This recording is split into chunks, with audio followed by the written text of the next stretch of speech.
Hello friends, welcome back to my YouTube channel R Singh educators पे आप सभी का स्वागत है। एक बार फिर से मैं आपके लिए लेकर के आया हूँ नाउन की तीसरी क्लास। और इसमें मैं बताऊँगा जो बाकी के बचे हुए जो रूल्स रह गए हैं उन रूल्स के बारे में आपको अवगत कराऊँगा कि किस प्रकार से हम नाउन को और उनके साथ में वर्ब को यूज़ करते हैं। तो हमारा जो लास्ट रूल था वो था 6 नंबर का। नेक्स्ट जो रूल है 7 नंबर का। इसमें मैं बताया है कि जैसे अनकाउंटेबल जो नाउन्स होती हैं, अनकाउंटेबल्स जो नाउन होती हैं का कभी भी प्लूरल नहीं बनाया जाता। जो भी हमारी अनकाउंटेबल नाउन होती हैं उनका कभी भी प्लूरल नहीं बनाते। इसलिए ये हमेशा सिंगुलर वर्ब ही लेती हैं और सिंगुलर फॉर्म ही जो है ये दिखाती हैं। तो इनका कभी भी हम प्लूरल नहीं करते हैं। जैसे एक एग्जांपल है हाउ मैनी या मच फ्रूट या फ्रूट्स इज़ या are there in the basket. अब यहाँ पे आप देखोगे कि ये जो मैनी है, मैनी जो होता है वो काउंटेबल नाउन्स के लिए यूज़ किया जाता है। लेकिन इसमें जो फ्रूट दे रखे हैं, फ्रूट को हमेशा हम तोलने के बाद में काम में लेते हैं या तोल करके हमारे लिए दिए जाते हैं। फ्रूट्स कभी भी काउंट करके नहीं दिए जाते कि भाई इतने केले ले जाओ या इतने सेब ले जाओ। हमेशा उनको तोला जाता है, बैलेंसिंग किया जाता है। तो इस वजह से हम उनको कभी भी काउंटेबल नाउन ना मान करके अनकाउंटेबल नाउन मानते हैं। और अनकाउंटेबल नाउन जो होती है वो हमेशा सिंगुलर होती है और सिंगुलर के लिए हमेशा इज़ यूज़ किया जाता है। और साथ ही साथ मैनी की बजाय मच यूज़ किया जाता है। मैनी कभी भी यूज़ नहीं किया जाता। मैनी इसलिए यूज़ नहीं किया जाता क्योंकि मैनी जो होता है वो काउंटेबल नाउन के लिए यूज़ किया जाता है। मैनी यानी बहुत, मैनी माने बहुत सारे, गिनने में बहुत सारे। और मच यानी कि मात्रा में बहुत सारे। मच जो है हमारे अनकाउंटेबल, जैसे मिल्क हो गया, ऑयल हो गया, फ्रूट्स हो गए, वेजिटेबल्स हो गई, और भी बहुत सारे जो भी चीज़ें आती हैं वो सभी की सभी अनकाउंटेबल में आती हैं। और अनकाउंटेबल जो नाउन होती हैं उनके लिए हम मच यूज़ करते हैं, ना कि मैनी। दूसरा, यहाँ पे फ्रूट्स दे रखा है और फ्रूट दे रखा है। फ्रूट्स भी दे रखा है, फ्रूट दे रखा है। फ्रूट्स नहीं कहेंगे, हम फ्रूट कहेंगे क्योंकि फ्रूट्स जो है हम अनकाउंटेबल का काउंटेबल करने के लिए यूज़ नहीं कर सकते, क्योंकि अनकाउंटेबल नाउन हमेशा सिंगुलर फॉर्म में रहती है और उसके लिए हमेशा सिंगुलर वर्ब ही काम में ली जाती है। इसलिए यहाँ पे मैंने आर को कैंसिल किया है। आर यहाँ पे इस्तेमाल नहीं होगा, प्रयोग नहीं होगा, यूज़ नहीं होगा।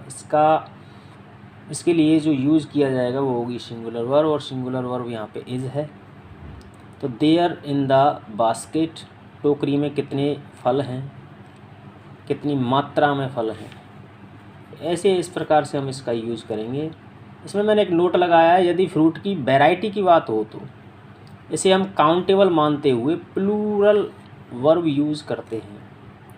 फ्रूट की अगर वैरायटी हो रही है, जैसे कि अगर मैं कहूँ कि सेब, केला यानी कि बनाना, एप्पल, गुआवाज़, इस प्रकार से कई प्रकार के अगर मैं फ्रूट्स ले लूँ और उनमें से उनको मैं बोलूँ कि भाई इतने गुआवाज़ हैं, इतने एप्पल्स हैं, इतने बनानाज हैं, और टोटल जो है मेरे पास इतने फ्रूट्स हैं, तो उसमें फ्रूट्स लगाएंगे क्योंकि उसमें हमारी जो है ये काउंटेबल नाउन की तरह यूज़ की जाएगी और इसके लिए हम प्लूरल वर्ब देंगे।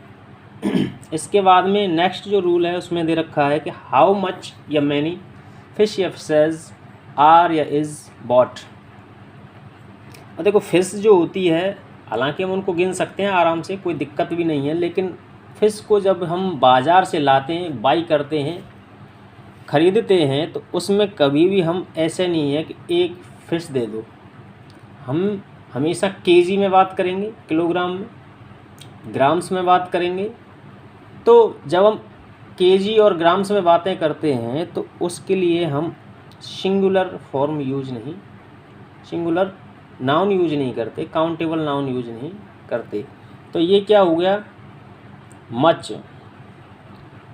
मच किस लिए आया, क्योंकि हम फिश को क्या करते हैं, वेट करते हैं, तोलते हैं, इस वजह से यहाँ पे क्या आ गया, मच। मैनी नहीं आएगा, और फिश का फिश ही रहेगा, फिशेज नहीं होगा, क्योंकि फिश जो है वो ज़ीरो काउंटेबल नाउन होती है। इसको एक जगह पे, या फिर कहें कि बहुत सारी फिशेज के लिए, फिश के लिए भी फिश ही शब्द यूज़ किया जाएगा, और अकेली फिश के लिए भी फिश ही शब्द यूज़ किया जाएगा। और उसके साथ में आ जाता है एज, क्योंकि आर नहीं आएगा, क्योंकि ये अनकाउंटेबल नाउन है। लेकिन अगर वैरायटी की बात हो तो there are so many fishes in the aquarium. Aquarium में, फिश टैंक में जो है वो बहुत सारी मछलियां हैं। यहाँ पे ये प्लूरल बन गया क्योंकि इसमें वैरायटी की बात आ गई, अलग अलग प्रकार की, अलग अलग रंगों की मछलियां हैं, इसलिए इसमें यहाँ पे आर का यूज़ हुआ। ऐसे एक रूल आता है, कुछ नाउन्स जैसे poetry, jewellery, stationery, crockery, scenery, furniture, इस प्रकार से जो शब्द आते हैं वो हमेशा सिंगुलर फॉर्म में होते हैं और हमेशा सिंगुलर वर्ब ही लेते हैं। जैसे the scenery of Kashmir is या आर ब्यूटीफुल।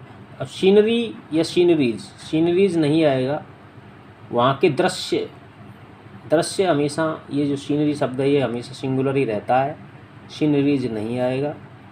अब सीनरीज नहीं आएगा तो सीनरी यूज होगा, और सीनरी के लिए हमेशा क्या आएगा, इज आएगा, ना कि आर। ऐसे ही पोइट्रीज और पोइट्री, तो पोइट्रीज नहीं होता, हमेशा पोइट्री होता है। और पोइट्री ऑफ शेक्सपियर इज या आर फेमस, तो आर नहीं आएगा, इज आएगा हमेशा। He gave me two. अब इसमें अगला जैसे हम रूल देखें तो he gave me two advices, तो एडवाइसेस ना आकर के क्या आएगा, two pieces of advices, advice, क्योंकि ये जो है ये भी अनकाउंटेबल नाउन है, और अनकाउंटेबल की वजह से यहाँ पे क्या आएगा, पीसेज आएगा, पीसेज ऑफ एडवाइस।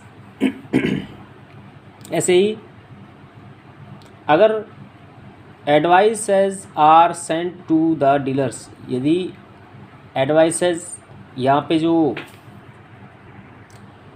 सलाह दी जा रही है वो किसी और के लिए दी जा रही है, तो विभिन्न प्रकार की सलाह अपनी भेज रहे हैं हम, अलग अलग प्रकार की, तो उसके लिए हम एडवाइसेज की यूज़ करेंगे, और एडवाइसेज के साथ में हम हमेशा आर का यूज़ करेंगे।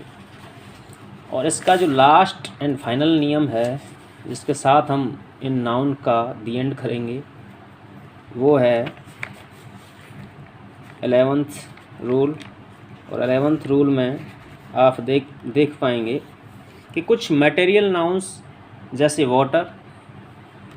Water, milk, oil, gold, silver, iron, would, stone, brick, sand, dust, paper, bread, ice cream, soap, chalk, luggage, baggage, damage, leakage, इस प्रकार की कुछ जो शब्द होते हैं उनका यूज़ हमेशा सिंगुलर फॉर्म में ही किया जाता है, और ये हमेशा सिंगुलर वर्ब ही लेते हैं।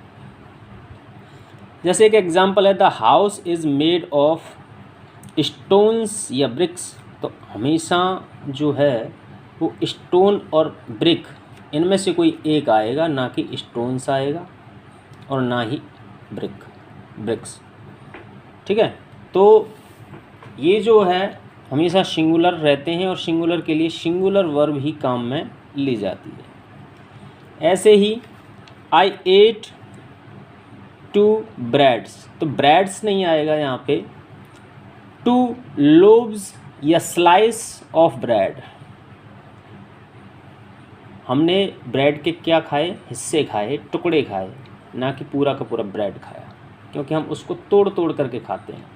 ऐसे ही गिव मी 2 पेपर्स, तो पेपर्स हम पूरा नहीं ले रहे हैं, उसकी शीट्स काम में लेते हैं, तो इसलिए शीट्स ऑफ पेपर ये करेक्ट है, ना कि पेपर्स। ऐसे ही आई यूज्ड 3 चॉक्स, तो चॉक्स जो है वो 3 जो है चॉक्स काम में नहीं लेंगे हम, इसमें लेंगे स्टिक्स ऑफ चॉक। तो इस प्रकार से हमारे ये जो नाउन है यहीं पे आपका समाप्त होता है, ख़त्म होता है। इससे अगला जो टॉपिक लेकर के आऊँगा उसका मैं थंबनेल लगाऊंगा, और आपके सपोर्ट की मुझे विशेष आवश्यकता है। आपके सपोर्ट के बिना कुछ भी नहीं। बहुत ही कम सपोर्ट मिल रहा है आप लोगों का। प्लीज़ मेरे चैनल को या मेरे वीडियोज़ को आप शेयर करें ज़्यादा से ज़्यादा अपने दोस्तों के साथ और अपने रिलेटिव्स के साथ। ज़्यादा से ज़्यादा सब्सक्राइब करें। Thank you.